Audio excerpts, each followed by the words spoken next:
sin samaan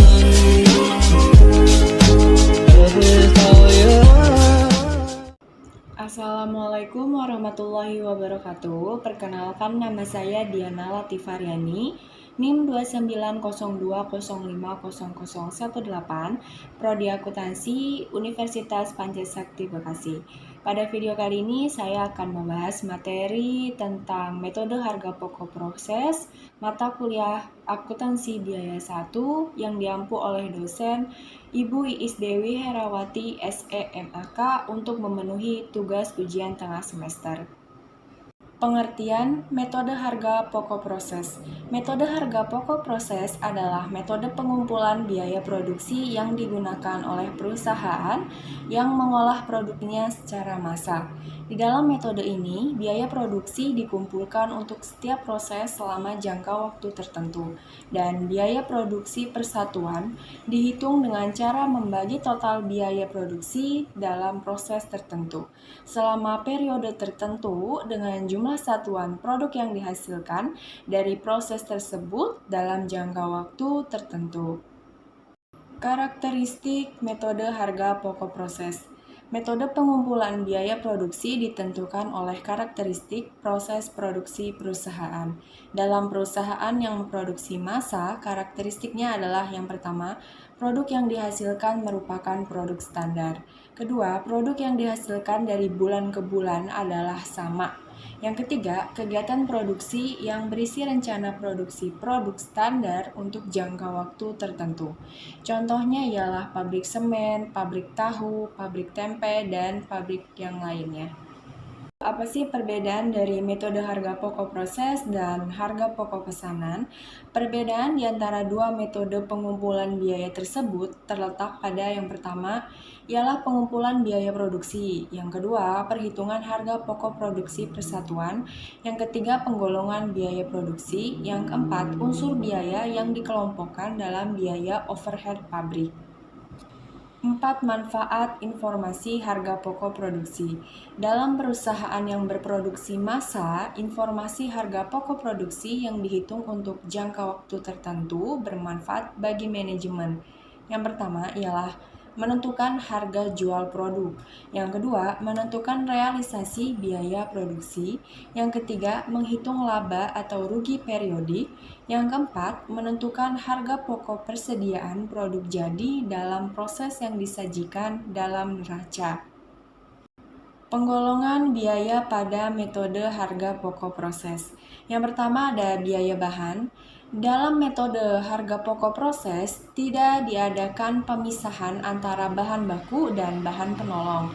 Hal ini disebabkan umumnya produk yang dihasilkan itu bersifat homogen dan bentuknya standar, sehingga setiap satuan produk yang sama akan menikmati bahan yang relatif sama pula. Semua harga pokok bahan yang diproses atau diolah menjadi produk selesai atau bagian produk selesai, baik dapat diidentifikasikan atau tidak dapat diidentifikasikan dengan produk tertentu, adalah merupakan biaya bahan. Yang kedua, biaya tenaga kerja. Dalam metode harga pokok proses tidak dipisahkan atau dibedakan antara biaya tenaga kerja langsung dan biaya tenaga kerja tak langsung. Apabila produk diolah melalui satu tahapan pengolahan, maka semua biaya tenaga kerja di pabrik digolongkan sebagai elemen biaya tenaga kerja. Yang ketiga, biaya overhead pabrik. Biaya overhead pabrik pada metode harga pokok proses yaitu meliputi semua biaya produksi di departemen produksi, selain biaya bahan dan biaya tenaga kerja, ditambah semua biaya pada departemen pembantu yang ada di pabrik. Akuntansi bahan, tenaga kerja, dan biaya overhead pabrik. Yang pertama, pada perusahaan manufaktur, proses produksi dapat berlangsung melalui beberapa departemen. Yang kedua, biaya-biaya dikumpulkan pada masing-masing departemen pada suatu periode.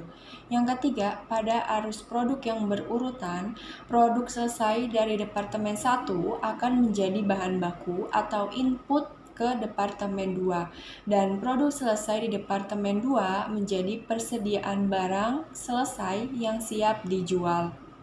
Selanjutnya ialah penjelasan tentang laporan biaya produksi. Laporan biaya produksi merupakan media untuk menyajikan informasi mengenai jumlah biaya yang harus dipertanggungjawabkan oleh sebuah departemen dan pertanggungjawabannya. Juga menjadi dokumen sumber untuk menjurnal biaya yang ditransfer dari suatu departemen ke departemen lainnya atau ke persediaan barang jadi. Lalu apa saja sih isi dari laporan biaya produksi? Yang pertama ada biaya total dan per unit produk yang diterima dari satu atau lebih departemen. Kedua, biaya bahan baku, tenaga kerja, dan overhead pabrik yang ditambahkan oleh departemen yang bersangkutan.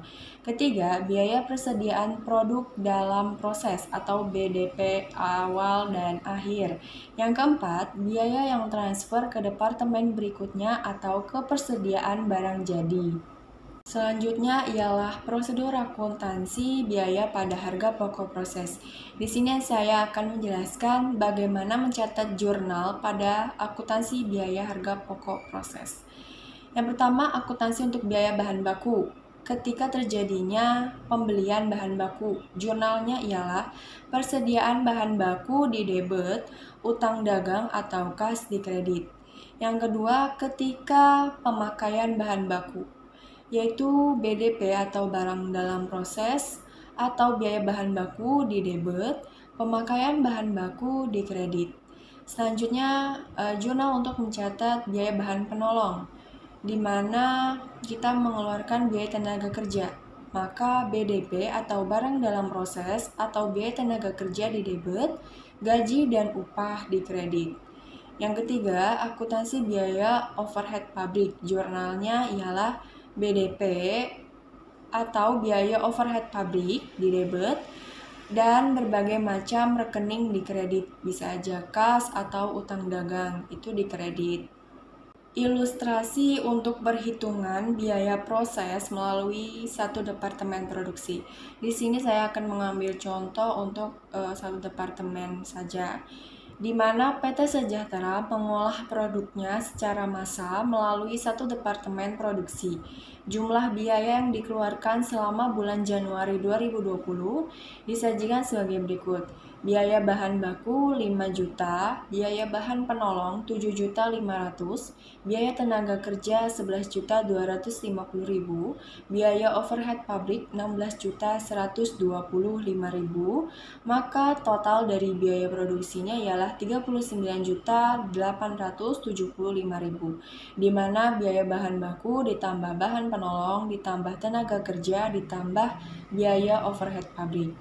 Lalu di bawahnya ada jumlah produk yang dihasilkan selama bulan tersebut adalah produk jadinya 2000 kg, di mana biaya bahan baku 100%, biaya bahan penolong 100%, biaya tenaga kerja 50%, biaya overhead pabrik 30%. Berikut jawaban dari soal yang tadi, di mana di sini ada 4 kolom atau ada 4 jawaban. Ada unsur biaya produksi, total biaya, unit ekuivalen, dan biaya produksi persatuan. Unsur biaya produksi terdiri dari bahan baku, bahan penolong, tenaga kerja, dan overhead pabrik. Total biaya itu kita dapat dari soal yang tadi, di mana bahan bakunya sebesar 5 juta, bahan penolong 7.500.000, tenaga kerja 11.250.000, dan overhead pabrik 16.125.000. Unit ekuivalen bahan baku sebesar 2.500, bahan penolong 2.500, tenaga kerja 2.250, dan overhead pabrik 2.150.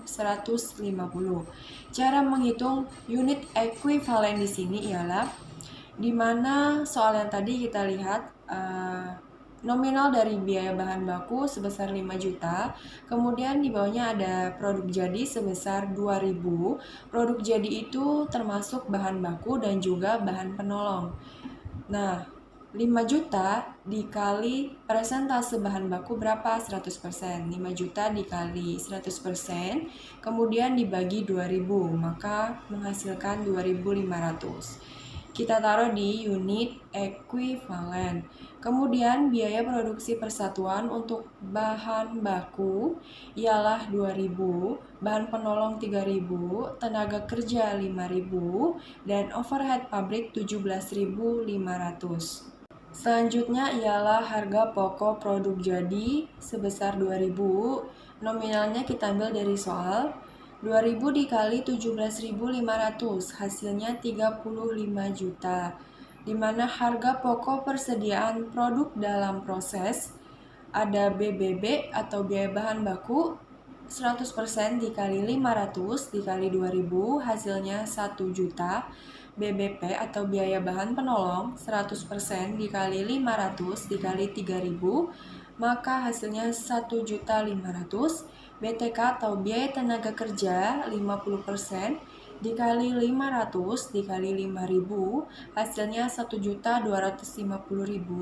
BOP atau overhead pabrik sebesar 30% dikali 500 dikali 7.500, maka hasilnya ialah 1.125.000. Nah, BBB, BBP, tenaga kerja, dan BOP hasilnya dijumlah menghasilkan sebesar 4.875.000 ditambah dari hasil pokok produk jadi sebesar 35 juta. Maka jumlah biaya produksi bulan Januari tahun 2020 ialah Rp39.875.000. Selanjutnya kita membuat laporan biaya produksi bulan Januari tahun 2020. Data produksinya ada dimasukkan dalam proses sebesar 2.500 kg, produk jadi yang ditransfer ke gudang sebanyak 2.000 kg, produk dalam proses akhir 500 kg.